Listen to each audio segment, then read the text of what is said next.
Hey guys, welcome back to the Next Rank YouTube channel. It's Ronnie and Jack, and today we're going to be telling you the best aerial mechanics to rank up at each rank in Rocket League. And we're actually going to be merging bronze and silver and gold all into one because we've watched some replays just to make sure that we're up to date with what bronze and silver and gold gameplay looks like in 2025. And it's as we expected, not very often in the air. Yeah. So our advice for bronze, silver, gold is going to be the same. And then every other rank will have an individual skill attached to it. Other thing to note, though, is just because we put something in, let's say, Plat, for example, doesn't mean that once you've passed Plat, you stop doing it entirely. Most of the skills that you're going to hear about in this video are things you want to continue learning as you continue to rank up and continue to work on. Because even though you can learn something, you haven't. It doesn't mean you've perfected it. So with that in mind, we're going to jump into All-Star goalie training for the first one. This is our gold to we're going to go from bronze, gold, all merged together, bronze, silver, gold, and we're going to go all the way up to SSL. But starting off bronze, silver, gold, simple, single jump, and then dodge is kind of our motto here. The reason we wanted to put this in here as the most important aerial mechanic is because inaccuracy plagues the low ranks, and if you have your dodge at the end of your short aerial, you can adjust your direction, and also you can get more power.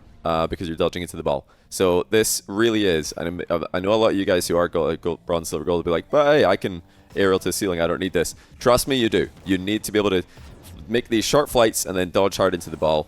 And this is a good place to do it, actually. Not all the shots are perfect for it, but goalie training, most of your aerials in low rank should be defensive aerials because the ball is just generally going to be over your head a lot, and it's going to be uncomfortable. But Jack, you were very grounded actually when you were ranking up through the low ranks. So this, would you say this looks like you? And I would say it looks exactly like me. No air roll. We were actually looking at my earliest replay we can find, and I just don't air roll. I don't jump in the air at all. If I need to, I don't air roll. And yeah, it's incredible gameplay. But yeah, at this rank, we don't need to mess around with air roll. It's actually going to hinder us, and we don't really need to be messing around with, like we've said, many balls that are jumping in the air, that are high. Yeah, some strange ones in this training. But fast. Yeah, if you guys can at gold, single jump, get a dodge at the end of it to make sure you're giving yourself, like Johnny said, more options to save the ball. That's going to be your best bet for aerial moves. Everything else, it's honestly going to be better for you to wait. We've checked replays. Players do not jump successfully and make any kind of progress in the air at these ranks. So the more we can wait, for our opponents to make the mistake when they inevitably do that at these ranks, the better it is. Some of these kind of shots are even Johnny, kind of hard for golds to get in the air. So this is going to be a nice test. Kind of some of the initial shots you saw. I think at the end. What's this one? Let's see. Okay, they're low for some. What's going on? How is this all-star? Now the ones that start at the back where it's top shelf those are hard. Of the goal. Those are really, really important things to practice because the ball will do that and you'll be awkward and you have to get a good save by clearing the ball. So defensive, like short aerials with dodges to knock the ball into the corner or just advance the ball downfield if you see the opponents have overextended are very useful. But if you want to practice this in a more aggressive mindset, you can go into free play. But yeah, stuff like this is actually a really good one. See how far you can get that. Can you get it? It's a bit annoying that the ball just disappears in this training, but you can see where it's going. If you can hit it into the corner, if you can hit it over midfield, that's a really, really good hit to be able to do at the bronze, silver, and gold level. And okay, let's jump into free play for the next one. You can do your low dodge hits in free play as well with the new additions of being able to pop the ball up and use all the controls. Jack's got the back and mod ones, but yeah, low dodge hits are good. But they're only going to take you so far. When you rank up a little bit more, some players are going to start to aerial a little bit higher, a little bit faster, and you need to know how to fast aerial if you want to match them for speed in the air. And now that you're a little bit higher rated, so we're into Plat now, you've got a little bit more precision, a little bit more car control. You can fly a little bit farther, and you don't need your dodge to compensate for missing your takeoff a little bit. So fast aerial is going to be our Plat mechanic. And this one you need to keep working on. Jack was actually just saying, we know GCs who don't fast aerial properly. So a lot of high rated players also need to do this, but we want to recommend it as early as Plat because we know you can do this. We've taken a look at a lot of Plat gameplay. it's doable. You're at the level now when you're in Plat that you can absolutely learn how to fast aerial, and you might as well start this sooner rather than later, so that you've got the right muscle memory. You're not drilling the wrong muscle memory. But Jack, we've got fast aerial. Well, so many fast aerial tutorials, but very quickly, do you want to go over what it is for anyone who's not familiar? Yeah. So all the fast aerial is make sure you're boosting at all points, basically. So boosting kind of before you take off, or at least as you're taking off, tilting your car back to go straight up into the air, and then using your second jump. So what a non-fast aerial looks like is a lot of players will do an aerial kind of like that, where they double jump and then lean back and boost. That's very slow. It's not using kind of the most efficient path as possible. A fast aerial is holding down your first jump, because obviously we know that if you tap jump, you're going to jump lower than if you hold jump like that.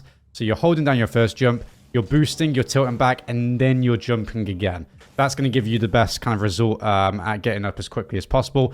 The ones we're showing right now, I'm showing a little bit exaggerated. You're not going to want to go kind of all the way up like that and then use your second jump, because it's going to obviously push your car back, So I have exaggerated a little bit. It's usually going to be like that, 45 degrees to 60 degrees, I think, is probably correct. Is that right? Yeah. And that's going to give you the best takeoff possible for a fast aerial. Now, that's the initial aerial. That's how we're going to get up to the ball as fast as possible. Let's say we're in an aerial race at Plat. Not a lot of players are going to know how to fast aerial. That is the truth. There are players, like Johnny said, in Champ GC that don't know. So not a lot of your opponents will be able to do this. You'll be able to get up a lot quicker, and you'll know you're beating your opponent. At that point, you can then slow down your boosting and feather your boost a little bit if you want to, because that's going to give you that control at the end that you need to. But for the initial jump, making sure we're getting up nice and quick, it's going to be really important at this rank. And if you can do this, you're going to beat everyone to every single ball. The only thing I will say, Johnny, before I kind of give my final thoughts on this one, is if you can make sure you're kind of aligned, with the ball before you jump, that's very important. Because if I jump here and then have to turn, very awkward. We've actually just basically made everything that we've done to get up into the air as quickly as possible. We've made it kind of useless, because we're then going to take a long time to get back up to the ball in the right position. If we're underneath the ball like that, we're going to go in a straight line, and we'll be able to get up into the air nice and quickly. And the last thing about fast aerials, just like the single jump into dodge that we had for bronze to gold, is that the majority of fast aerials in Plat, and even sometimes higher than Plat, should be defensive as well. Because being able to just fast aerial from a defensive position, from a goalie position, to beat sometimes the entire, like, the ball will go up in the air in the mid ranks in Rocket League, the whole lobby jumps. Everybody jumps for the ball. Everybody's up. So if you could just be the fastest out of everybody and get a productive hit forwards, then you're on the counter attack. Your team's now basically scoring.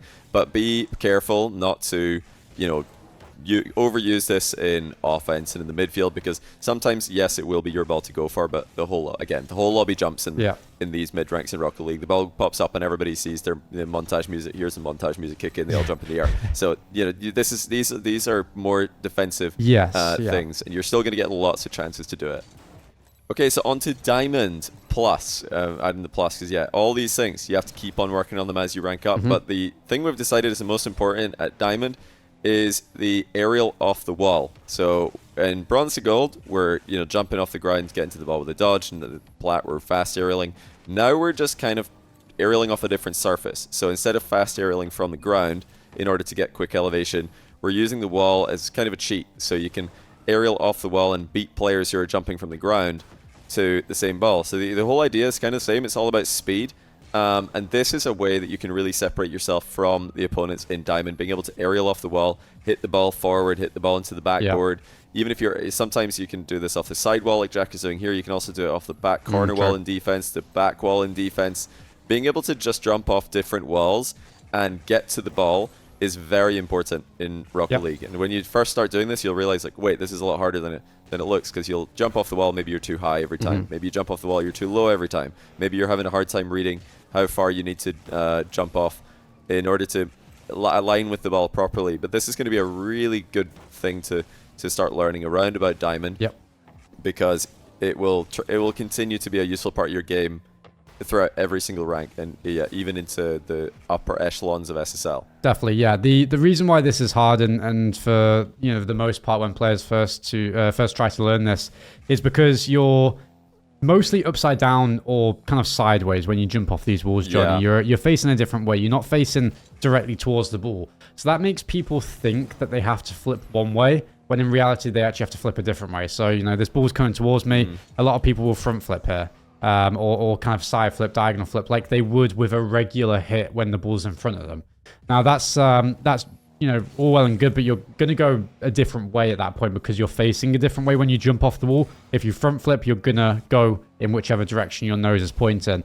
Whereas in a lot of these kind of touches, these touches, they need side flips, because you're facing sideways to make your contact the best possible hit down the pitch. So that's why it's really hard to get these types of touches. And these are basic things. A lot of you watching will go, where are the crazy plays? Well, in Diamond you really don't need it. You need to be able to do the fundamentals in the air, like these off the wall hits, really well. Again, in defense, because this position for a lot of defenders is the most awkward position in Rocket League at this level. Okay, so if you can get good at that position, you're going to help your team out a lot. You're going to relieve a lot of pressure from what usually would be awkward balls such as that one. And you're going to make yourself a way more solid player and more valuable for your team.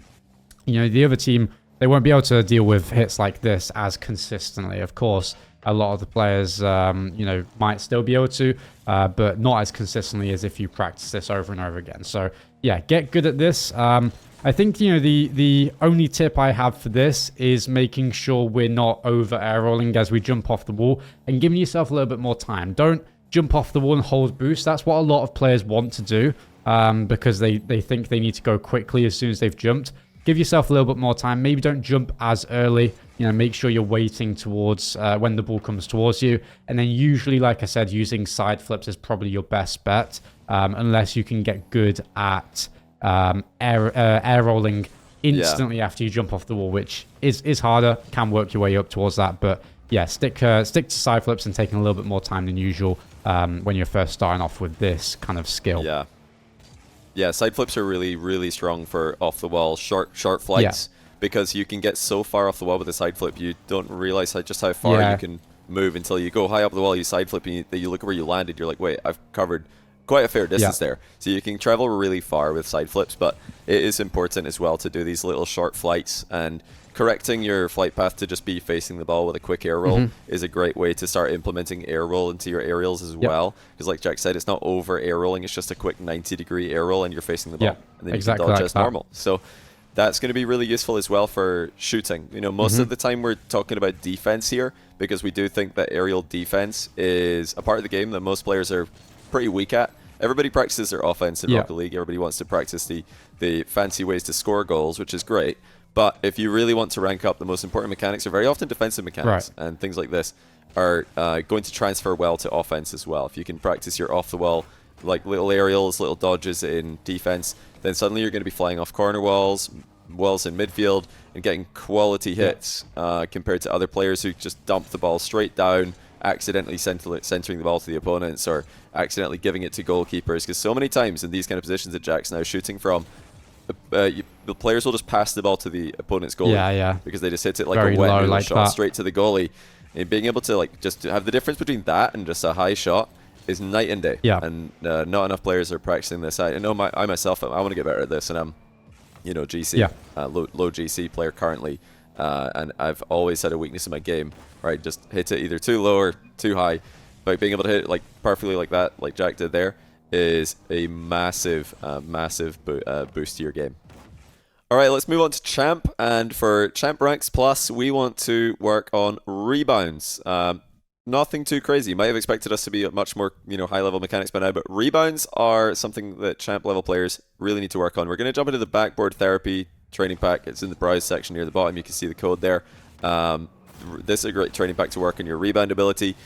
These are shots that if you're in Champ and above, and you hit a decently hard shot on target from these positions, you're getting a goal most of the time because the shot comes in from an unpredictable angle for the defense and quite quickly, It's very hard to get saves on these if you're sitting in net, or even if you're at the side of the goal, or even in the back wall. It's very hard to defend rebounds. But yeah, be realistic with yourself. Are you scoring these all the time in a real game scenario? The answer, if you're champ or a roundabout champ, is probably no. Most players do not do this. A lot of times, a completely uncontested open rebound will get put into the back corner. Right. Attack's dead. You just hit it in the back corner. The attack's done. Because yeah, you should be able to hit. Some of these are quite hard. That's the ones where they're side on. These are hard. These are tough rebounds. But the ones where it's right in front of you, you should be able to hit these pretty consistently. We've got a free double taps video in the nextrank.com/free that you can check out. They'll have a little bit of crossover with rebounds, but yeah, we do obviously have videos in the full course for all of the things discussed in this video. Rebounds, all about just trying to match the ball's speed, match the ball's height, match the ball's trajectory as much as possible, and not really rushing yourself. I know, Jack, you're always talking about feathering boost in a lot of things. You like to talk about it in the context of rebounds as well. Yeah. The reason for that is because, and we'll show a defensive kind of pack in a second to understand what I mean. But the reason is when the ball's in front of you as an attacker, it is way easier to get up to this and read this for a shot. Okay, it's just way easier, as I've missed from my point of view compared to a defender's. Sorry, it's because I'm speaking now. And bang, there we go. It's way easier for me as an attacker to do it rather than a defender, because as a defender, the ball's underneath you, the ball's above you, you're underneath the ball. It gets very awkward with the ball cam. Fast aerialing up in a straight line to a ball that's bouncing over your head. It's all very awkward. So you don't need to go as fast as humanly possible as the attacker, because you already know that the defender is awkward and slower to that ball. So I recommend for rebounds is that a lot of players, they go up to these balls way too quickly. They boost the whole time and go like that. And great if you can score, but you don't need to necessarily do that. You can take a little bit more time and smash the crossbar. You can take a bit more time and feather the boost and still have decent results and beat basically most of your opponents up to this ball. Because if your opponent does a really insane read, gets up very fast to the ball, then it's just a good defensive read. The point is, the players that are trying to get up to this ball absolutely instantly, very, very quickly, you're going to be giving yourself less room, I'd say, to make errors on your rebounds. So, yeah, very important skill to learn. And if you can get good at these types of shots in this training pack, it is going to, especially these very awkward ones where you're coming out side on, you're not quite sure which way, it's going to bounce off the backboard. It's going to give you a massive advantage over your opponents, because champ is a rank where, a lot of players are...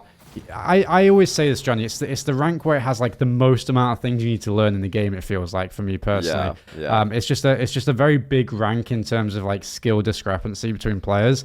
And if you can get good at these very awkward positions, getting up to the ball nice and quickly and putting on solid shots, you are going to put yourself a little bit of a league above the rest in your rank. Okay, and just very quickly, let's take a look at this training pack. You see the code on the screen. It's called Backboard Defense in the browse section as well. This is a pretty good pack for understanding why it's more difficult as a defender to read the backboard bounce. So Jack's in a defensive position here, going to try and read that bounce. Now, we just saw in the rebound training pack offensively, it's much more clear where that ball is going to bounce. Here, Jack can, hit these because he's had a lot of experience reading these bounces. But if you jump in here and try this for the first time, you might struggle a lot, and you might have to wait even sometimes still later. miss these. Pros still miss these like a lot. So it's not, you'll see from in pro comms videos and stuff like that.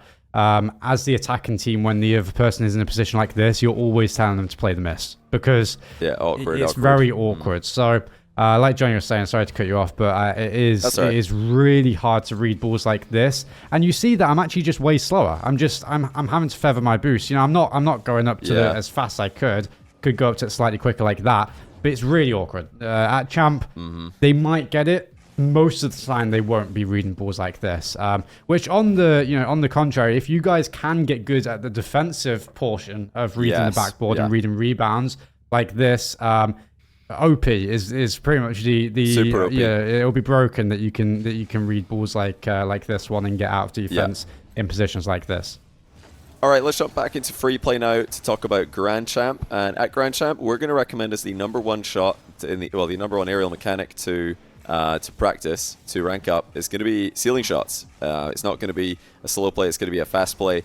And the reason for this is, well, I myself, I'm a Grand Champ player, low Grand Champ, and I play quite often with, mid to higher Grand Champ players as well. I've got some friends who like to carry me.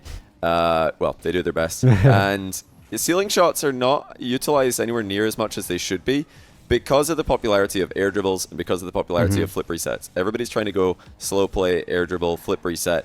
But you can get a flip reset way more reliably in the ceiling. Yep. And it's often it's faster to do this as well. You can just get one touch and then reset in the ceiling and you're right back into position to make a big play. So these are underutilized, under-practiced. Most players are not as good at these as they should be. Some players are very good at flip resets, and their ceiling shots, the game is nowhere near the level of their flip reset game, even though ceiling shots have a lower barrier to entries. You can start doing these sooner, and you should be probably everybody should be better at ceiling shots than they are at flip resets in theory. Because you should be practicing. There's also so many different there's so many different types as well. You can go a ceiling shot, just immediate hit the ball. You can go the ceiling shot where you're floating behind the ball and saving your dodge. You can have ceiling shots where you just try to absolutely pace it as fast as possible.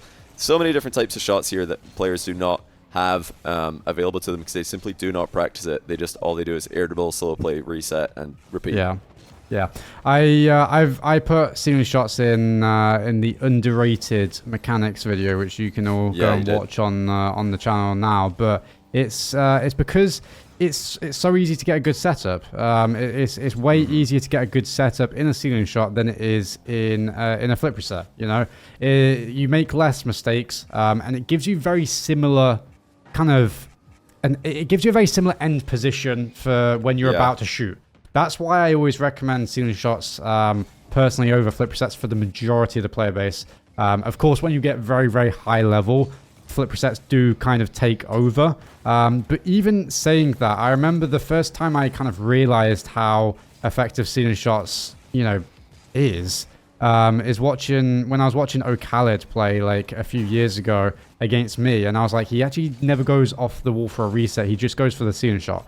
And the most the most similar player that I can give nowadays in high-level 1v1 that does this is Moxie. He goes for a ceiling shot a turn over a reset. It's because the setup is borderline impossible to stop in a 1v1 position from the defender's point of view if the setup is pretty decent. And it's very easy to get this kind of nice ball off the wall in this position rather than a reset. There's less room. There's more room for error, I'd say, in a ceiling shot, and it's easier to set up than a reset. So yeah, I'll always recommend this one first. So yeah, ceiling shots, really underutilized shot, very adaptable. You can adapt to what's in front of you. Ceiling shot doubles are very natural actually. Believe it or not, I've scored a few myself, and they were on purpose. But that's not to say how I'm a really mechanical player. I'm not. It's just because these shots are easier to hit than a lot of players realize. Because most players are not practicing this enough. And the speed of the play, much harder to defend against. That is not to say that we're not going to have flip resets in this video, though, because SSL, we are going to say SSL, the most important aerial mechanic to learn is going to be the reset. If you are an SSL player, if you're way up there, it is important that you know how to flip reset on the ball. That will allow you to get these types of shots from the ground as well as the wall, because now you can air dribble from the ground and get your flip back. Whereas if you're coming off the wall, you can get a ceiling shot or a ceiling reset. You can't really do that off the ground unless you go to the next level, which is air dribble ground to the ceiling, and you get your flip back at the ceiling. But that's a whole different level and a bit situational. Whereas getting resets by ground to low, ground to air dribbles, being able to get resets, even multiple resets off the wall. This is going to be the big thing in SSL, and something that you'll notice pretty much all SSL players are capable of doing in some way, because it just makes them that much more difficult to challenge in the air. They have more options available to them. Yeah, definitely. It just allows you to travel the pitch easier as well on low boost. You can be threatening at any position with any amount of boost, and if you can get a reset, very quickly. So it's always going to be, well, I'll say it now. It's probably always going to be the most useful attacking move at SSL unless a new mechanic is discovered. It just wouldn't make sense that any other mechanic could overtake it, because you can travel the entire pitch with multiple resets. and players are getting better at controlling their resets, placing them where they want to, on goal, on target, and going for flip reset passes, everything. You can transition it into, and this is the main reason why it's the best kind of move at SSL. SSL is all about chaining certain mechanics together. It's your ability to chain mechanics together and then go again on the next ball straight away, kind of thing. Following up your hits very, very quickly and fluidly. And that's the reason why flip resets are going to be, the best, because you can kind of transition into a double tap like that, even though I missed, but you can transition into all sorts, into a fake, going low and then flicking it. It's ground plays. It's everything really. So yeah, flip resets, as long as they're in the game, they're always going to be the best move, I think, at this high of a rank, I'd say. Yeah, so to summarize what we had in this video, we had the bronze to gold, bronze, silver, gold, single jump into dodge. Plat, we're introducing their second jump as a fast aerial. Instead of just saving it to dodge into the ball, we're using it on our approach. Diamond, we're now aerialing off the wall to reach the ball. Into champ, now we're reading bounces, we're rebounding, we're getting up before the bounce happens. Again, all these things are centered around speed, getting to the ball quickly. Then we're at GC, ceiling shot. Again, speed, a big component of this. You'll start to notice that quality of hits and speed, big component to every single thing in this video. Until we reach SSL, where we're talking about flip resets, a bit more about efficiency. Yeah, speed as well, sometimes, but it's about the full control efficiency element. But at that point in your game, you should have all the other things already to a pretty high level. If you don't, absolutely do them. Think of these things in this video as bronze to gold plus, plat plus, diamond plus. If you're a player at this rank or above, you should be very good at the thing we've slapped onto that rank. And if you're a member of the next rank course, we've got videos, lots of videos in some cases, about all the mechanics listed. And if you guys want a video like this for ground mechanics, strategies, kickoffs, anything, then leave it in the comments, because we will definitely look to make more videos like this one, where we try and assign mechanics or strategies to each rank, so you guys have something to work on. And let us know how you're getting on. If you do decide to grind one of these things, try and implement them in your gameplay, we'd love to know how you get on. Absolutely. Guys, that is all for this video. If you have enjoyed, make sure you drop a like, drop a sub to the channel, make sure you check out all the other videos on the channel, check out the course at thenextrank.com, and we'll see you guys in the next video. Take care.